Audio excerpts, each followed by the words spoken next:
ನೋಡ್ತಾ ಇದ್ದೀರಾ news pulse. ಇದರಿಂದ ಪ್ರಮುಖ ಸುದ್ದಿಗಳ ನ್ಯೂಸ್ ಬುಲೆಟಿನ್ಗೆ ಸ್ವಾಗತ. ನಾನು ಸಂಗೀತ ರಂಗನಾಥ್. ನಾನು ಶಿವರಾಜ್. ಕೇಂದ್ರ ಸಚಿವ ಎಚ್.ಡಿ. ಕುಮಾರಸ್ವಾಮಿ ಮತ್ತು ಗೃಹ ಸಚಿವ ಜಿ. ಪರಮೇಶ್ವರ್ ರಹಸ್ಯವಾಗಿ ಚರ್ಚೆ ನಡೆಸಿರುವುದು ರಾಜಕೀಯ ವಲಯದಲ್ಲಿ ತೀವ್ರ ಕುತೂಹಲವನ್ನು ಮೂಡಿಸಿದೆ. ಬೆಂಗಳೂರು ನಗರದ ರೇಸ್ ಕೋರ್ಸ್ ರಸ್ತೆಯಲ್ಲಿರುವ ತಾಜ್ ವೆಸ್ಟರ್ನ್ ಹೋಟೆಲ್ನಲ್ಲಿ ಶನಿವಾರ ಬೆಳಗ್ಗೆ ಕುಮಾರಸ್ವಾಮಿ ಅವರನ್ನ ಜಿ. ಪರಮೇಶ್ವರ್ ಅವರು ಭೇಟಿಯಾಗಿದ್ದಾರೆ.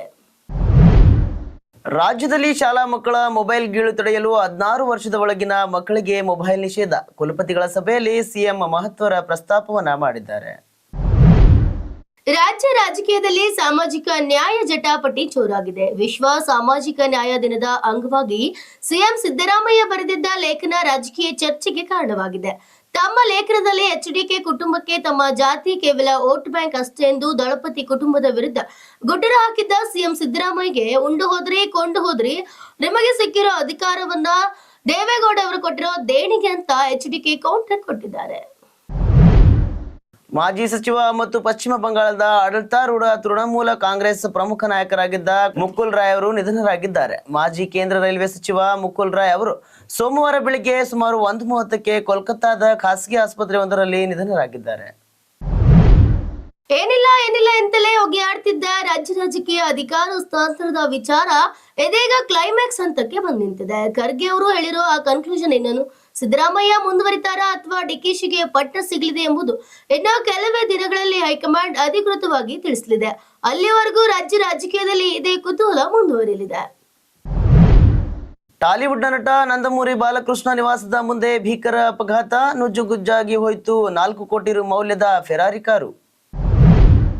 ಗುತ್ತಿಗೆದಾರರೊಬ್ಬರಿಂದ ಲಂಚ ಪಡೆದ ಪ್ರಕರಣದಲ್ಲಿ ಲೋಕಾಯುಕ್ತ ಬಂಧನಕ್ಕೊಳಪಟ್ಟಿರುವ ಶಾಸಕ ಡಾಕ್ಟರ್ ಚಂದ್ರು ಲಮಾಣಿ ವಿರುದ್ಧ ಬಿಜೆಪಿ ಶಿಸ್ತು ಕ್ರಮ ಜರುಗಿಸಲು ಗಂಭೀರ ಚಿಂತನೆಯನ್ನು ನಡೆಸ್ತಾ ಇದೆ.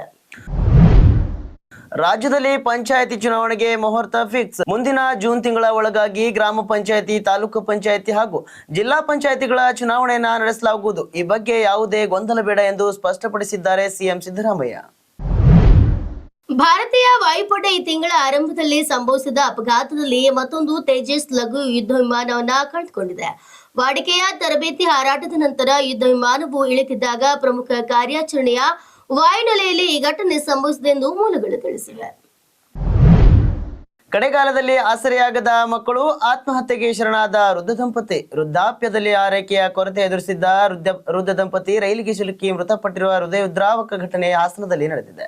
ಮೃತರನ್ನು ಸೋಮವಾರಪೇಟೆ ತಾಲೂಕಿನ ಹಾರೆಹೊಸೂರು ಗ್ರಾಮದ ಡೇನಿಯಲ್ ಮತ್ತು ಮೇರಿ ಎಂದು ಗುರುತಿಸಲಾಗಿದೆ.